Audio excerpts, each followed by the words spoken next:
All right, first up on the dock today, S&P Global, one of the largest independent credit rating firms in the world, has dropped ESG scores from its debt ratings. Now, this is after this person exposed what ESG is what it truly is, and he calls it a scam used to force a political ideology onto the people. Now, before we get right into that, if you're just tuning in, my name is Christopher Yule, and I love talking about stocks and finding those outlier trades with outsized returns. And if you're interested in that too, be sure to definitely hit the subscribe button down below. And today's episode is sponsored by Outlier.com. Go to ovtlyr.com to find out why outliers win. So, what do you think ESG scores, right? I had to Google this because I want to be sure that I got it correct. What is an ESG score? It's a way to assign a quantitative metric, such as a numerical score, to the environmental, social, and governance efforts taken by a specific organization.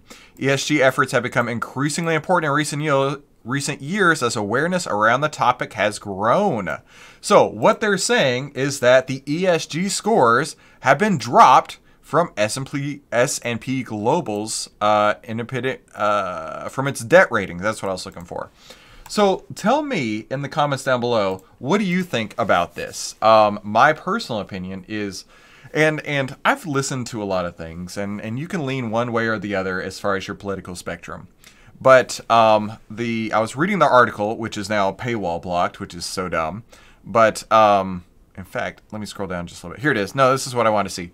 Larry Fink, CEO of BlackRock, who we're actually going to be talking about later, gave away the game in his now infamous interview where he says that the primary objective is forcing policies that could never be passed at the ballot box.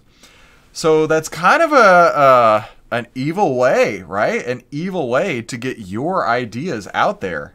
And I don't know. To me, the idea of ESG sounds good, and that's what it's pitched as, is a way to make things better. Right? We're looking at environmentally making things better. We're looking at making the society better. We're looking at governance and control and making things better.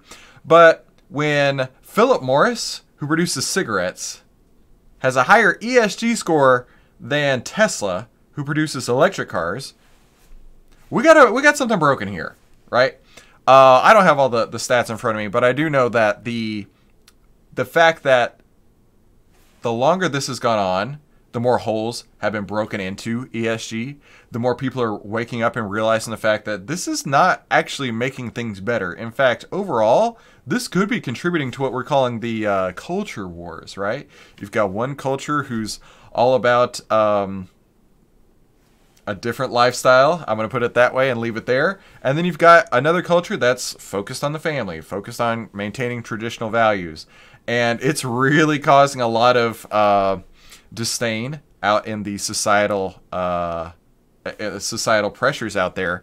And one of the reasons is ESG scores. I recently watched this 3-part series on Disney and their ESG scores. So Disney, which once was a family company, has turned into quite the ESG behemoth with their DEI initiatives, diversity, equity, and inclusion efforts. And now this is hearsay, this is secondhand, but they were talking about how you actually had to like keep journals of all your DEI, all of your ESG type of activities that you do, and they rate you on those going into promotions and raises and things like that, and yearly performance reviews.